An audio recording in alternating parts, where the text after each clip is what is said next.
सतगुरुदेव की जय। बंदी छोड़ कबीर साहिब जी की जय। बंदी छोड़ गरीबदास जी महाराज जी की जय। स्वामी रामदेवानंद जी गुरु महाराज जी की जय हो।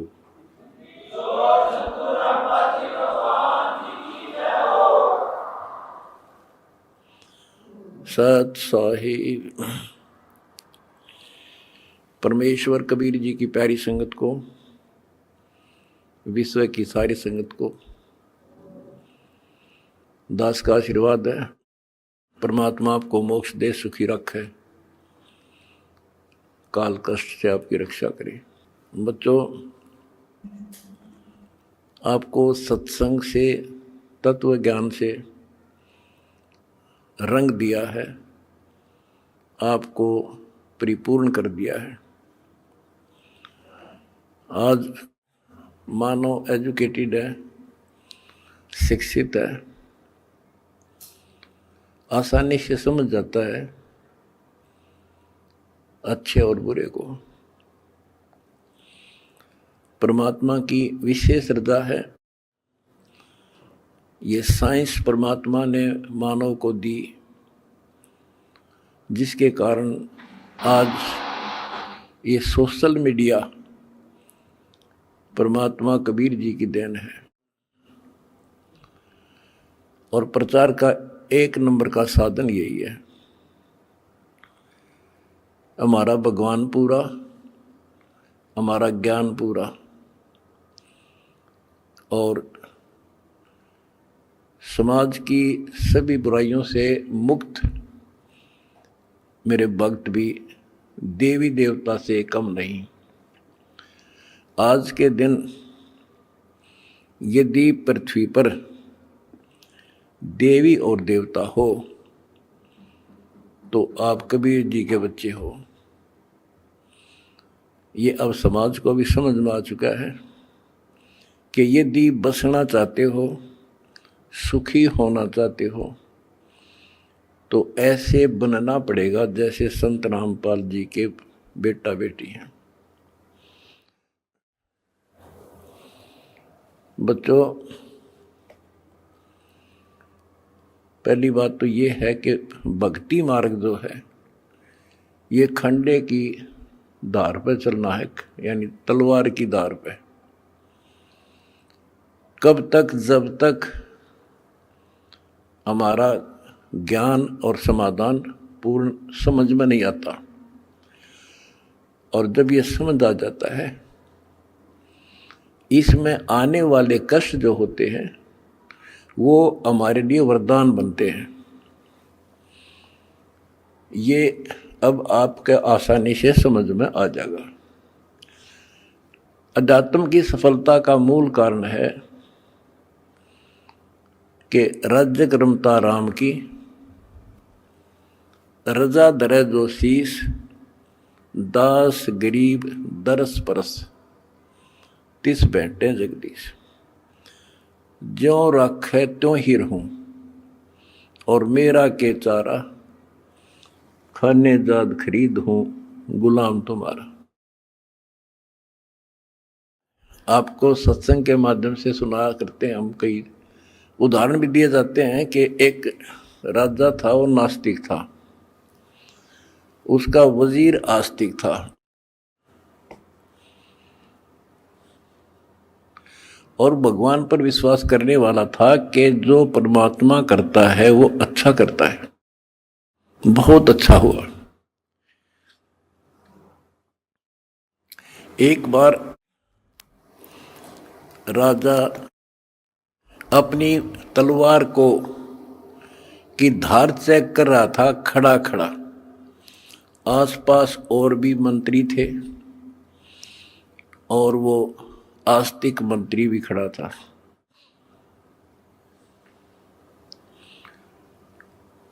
क्या होता है, बात करते करते राजा की उंगली कट गई, तलवार की धार के लाग के। दूसरे मंत्री कहने लगे, हे भगवान बड़ा बुरा हुआ, हे भगवान बहुत बुरा हुआ।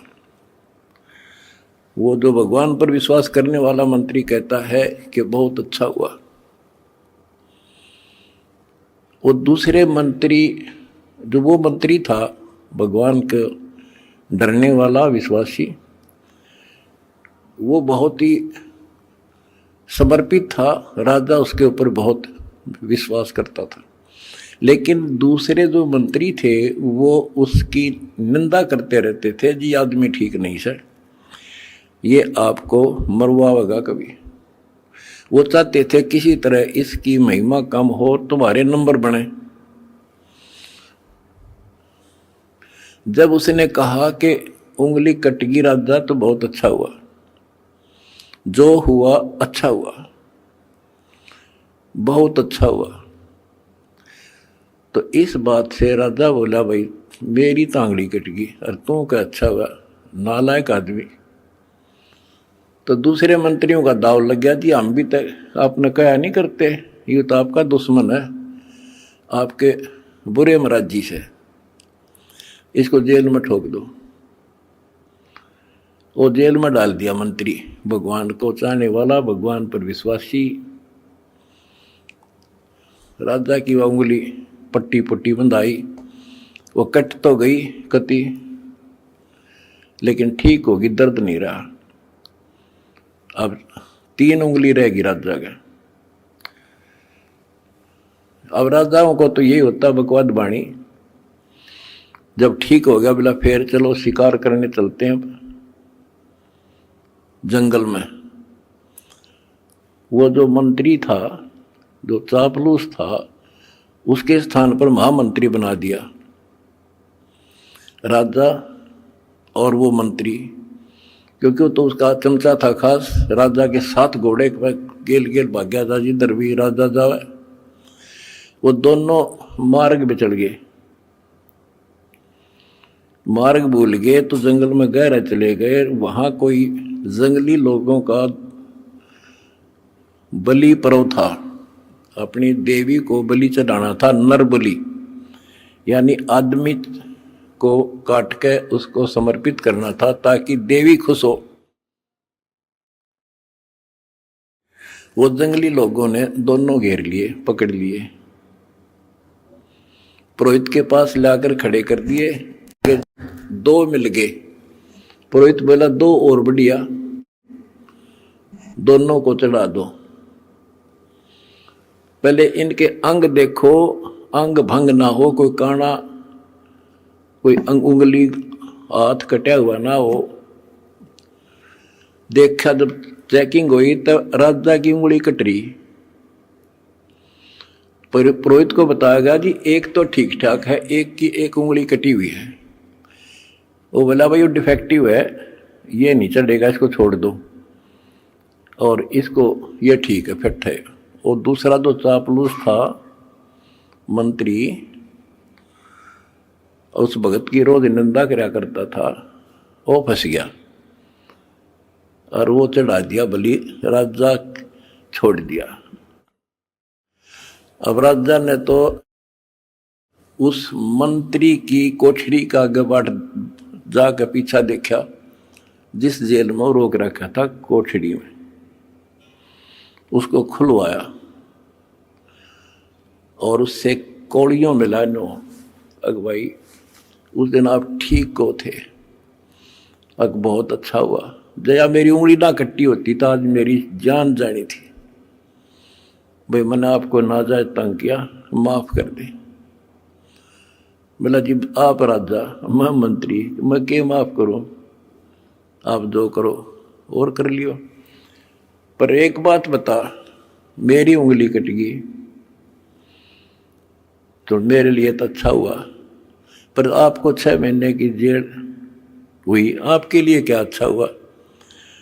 मेरे लिए मेरी जान बच गई, क्योंकि मैं आपके साथ होता उस महामंत्री की जगह, आज मैं बलि चढ़ता। ये 6 महीना की जेल में मेरी मौत बच गई। तो बच्चों, परमात्मा जो करता है अच्छा करता है।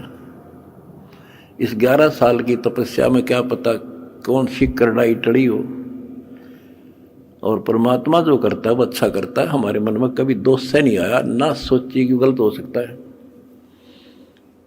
फिर विश्वास बिना भगवान नहीं मिलता। तो इसी प्रकार हमने परमात्मा के ऊपर समर्पित रहना होगा।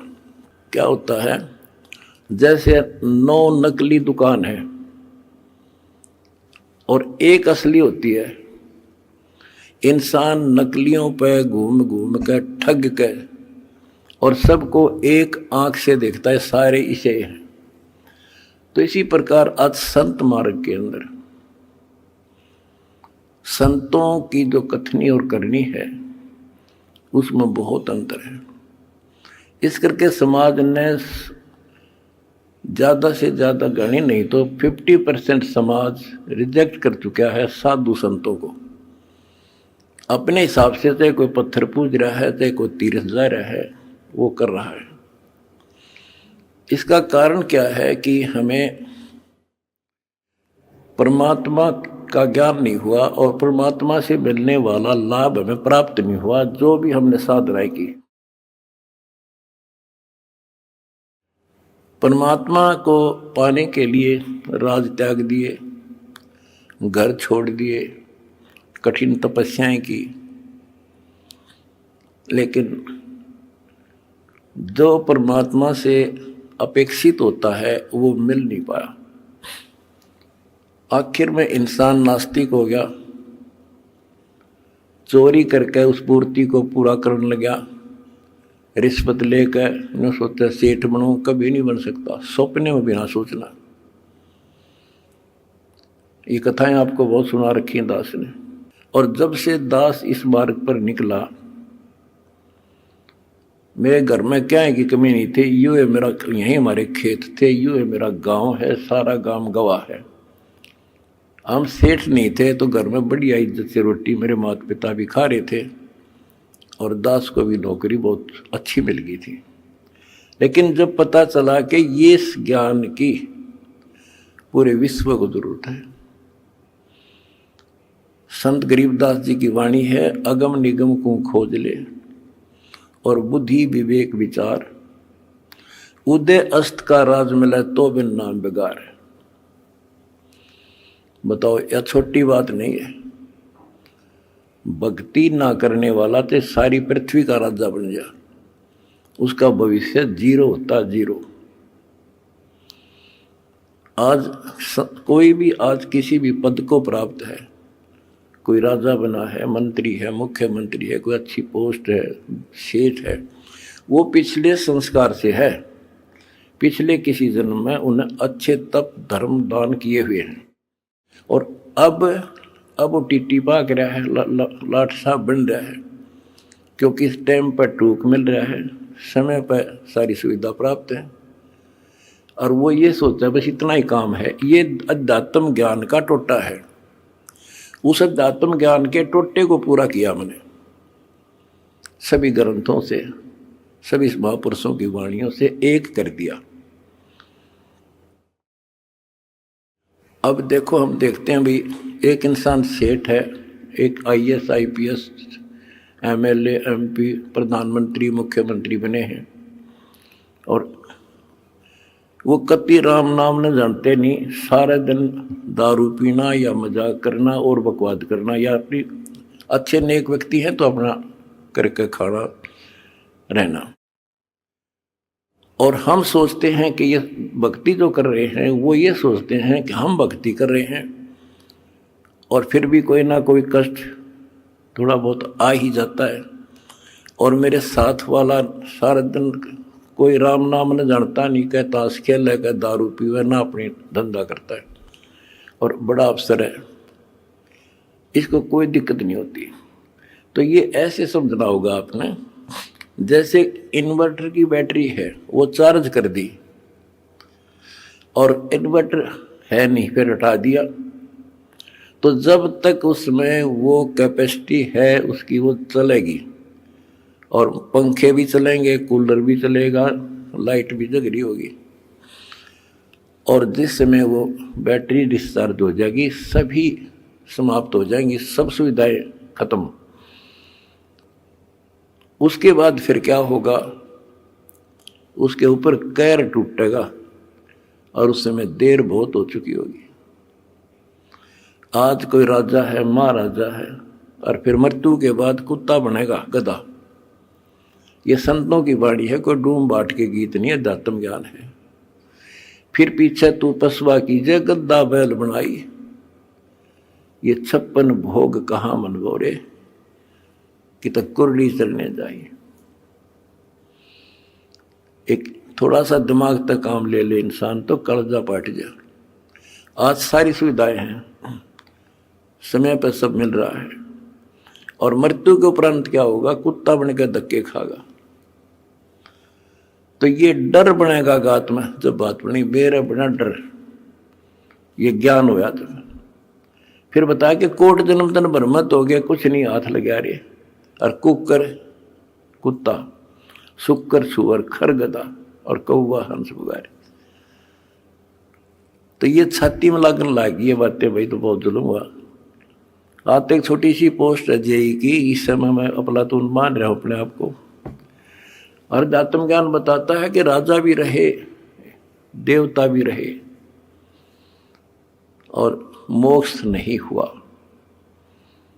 मोक्ष कैसे होगा, गीता अध्याय 4 श्लोक 34 में कहा कि अर्जुन, तो तत्व ज्ञान को जो भगवान स्वयं अपने मुख से बोलता है, गीता अध्याय 4 श्लोक 32 में बताया, तत्वदर्शी संतों से पूछ, और वो तत्वदर्शी संत तुझे वो ज्ञान कराएंगे, उनको दंडवत प्रणाम कर। यानी इतना कीमती है ये ज्ञान, उसी को बताया जाएगा जो कति समर्पित होगा। फिर लास्ट में बता दिया है कि गीता बोलने वाला कहता है कि अर्जुन 18वें अध्याय के 62वें श्लोक में, तू सर्वभाव से उस परमेश्वर की शरण में जा, उसकी कृपा से ही तू परम शांति को और सनातन परम धाम को प्राप्त होगा। एक तो इसी ये बात क्लियर हो जाती है कि गीता ज्ञानदाता से कोई और है परम शक्ति, जिसकी भक्ति से परम शांति होगी और सनातन परम धाम सतलोक प्राप्त होगा, सत्य स्थान। गीता अध्याय 15 श्लोक 4 में कहा है कि तत्व ज्ञान की प्राप्ति के पश्चात परमेश्वर के उस परम पद की खोज करनी चाहिए, जहां जाने के बाद साधक फिर लौटकर संसार में नहीं आते। तो उसके लिए हमने ये पाना है, उस परम पद को पाना है। कौन से परम पद को, जहां जाने के बाद फिर लौटकर नहीं आते, जहां परम शांति है, वो सनातन परम धाम है।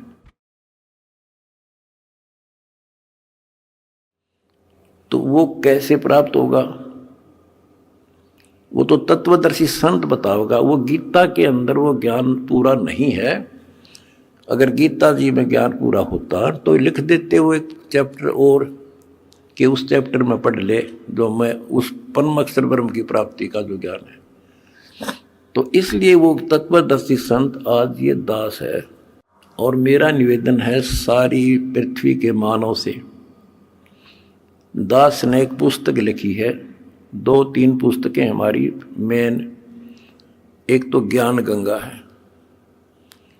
इस ज्ञान गंगा को जो पढ़ लेगा जी ला के, उसकी 101 पीढ़ी पार हो जाएगी, 101 पीढ़ी।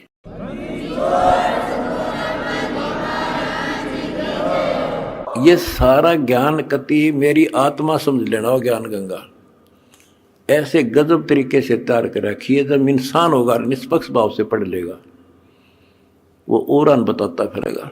इन देखते तो है नहीं, हाहाकार मचाते हैं, इसमें ये लिख दिया वो लिख दिया। एक भी उस पुस्तक में बगैर शास्त्र प्रमाण पर शब्द नहीं बोला।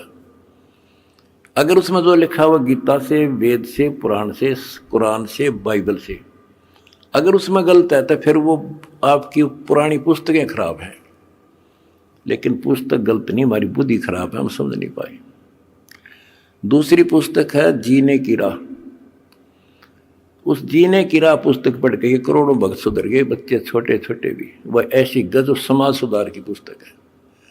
आज ये लिव एंड रिलेशन का जो आग लाग रही है लव मैरिज की, इस पुस्तक को पढ़कर कोई ना तो लव मैरिज करेगा और ना ही लिव इन रिलेशनशिप में रहेगा, ना बुराई करेगा, ना समाज के अंदर एक देवता बनकर रहेगा। ऐसी गजब की पुस्तक है।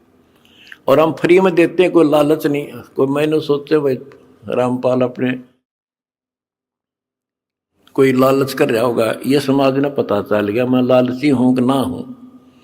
मैं केवल परमार्थी हूं और परमार्थ की ट्रेनिंग मैंने अपने बच्चों को दे रखी है।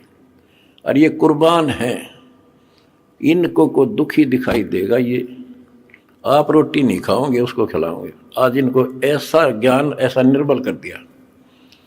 और हमने भी ठान ली है, पहले तो भारत को विश्व सोने की चिड़िया बनावांगे।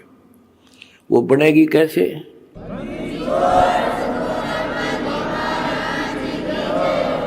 जीने के लिए अन्न की आवश्यकता है। अन्नदाता किसान है और किसान की कांच काट रखी। अब हम सबसे पहले मजदूर और किसान का डट कर साथ देंगे। कोई आपत्ति आवेगी या किसी को वैसे को किसी कारण से और समस्या आती है, या मजदूर को, ये दो ही हैं जो आज दुखी हैं। और तीसरी बात होगी, अगर ये नाम से जुड़ जाएंगे तो हमारा काम हल्का हो जाए। भगवान सीधा कनेक्शन देगा, इनमें सीधा लाभ देगा। अब भगवान कहते नाम क्या करता है, भगवान क्या करता है। जैसे शुरुआत में हमारे गांव में लाइट बिजली नहीं होती थी, और बिजली की तरह शुरुआत हुई लगवाने की, तो एक आधी जगह को एक्सीडेंट हो गया, इंसिडेंट न्यों पता लग गया भाई वहां बिजली ने पकड़ लिया, मर गया। तो उससे और डर बन गया लोगों के। हमारे गांव में बिजली की शुरुआत हुई, मैं जब जेई लगा ही था तब तक हमारे घर में बिजली नहीं थी, सन 1977 तक। और ना नीयत थी लगवाने की। तो मैंने आके, अपने एक दोस्त था मेरा यहाँ, वो बिजली का काम करता था, कुछ लोगों ने लगवा ली थी गांव में भी। मैंने उसको कहा भाई तो घर वालों से कह तो सामान ले आ, मैं सामान दे दूंगा, बता कितना सामान, क्या फिटिंग का इसमें पैसे लगेंगे। उसने बताया 1200 रुपये लगेंगे, मैंने दे दिए। वो सामान लेकर घर आ गया, मैं चला गया ड्यूटी पे।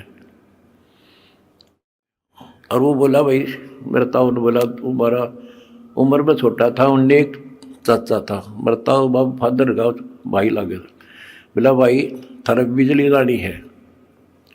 वो बोला तो अपने माँ बाप का ला ले बिजली, भाग जा रखी तो बकवास करे तो मारे क्यों लाओ बिजली, तू अपने ला ले। यानी बिजली को इतना गलत समझते थे। जब तो मजाक चल रहा था उनका, फिर माँ आ गया सामने, तो वो बोला भाई, और ने बोले थारे घर वाले, तो बोला तुम अपना ला लो इस बिजली ने। वो बोला कोई बात ना, इन बेरा को ना तू फिटिंग कर दे। फिटिंग करवा दी, कनेक्शन ले दिया, मोटर लगा दी। पहले हाथ से काटा करते नो सानी, और मेरी माता ने पीछा करती 2-2 घंटे 2 किलो वाचा किलो आदि। जब उनके सामने वह लाइट चली और मोटर कट्टा कट सानी काट दी, फिर ने बोले भैया तो भूला लाग रही थी तो पहले लवानी थी। तो बच्चों इसी प्रकार ही और परमात्मा की पावर का कनेक्शन है, जो आज दास एक लाइन में मिलकर आपको दे रहा है। जिसका यू लाग जाएगा, कट्टा कट काम होगा आपका।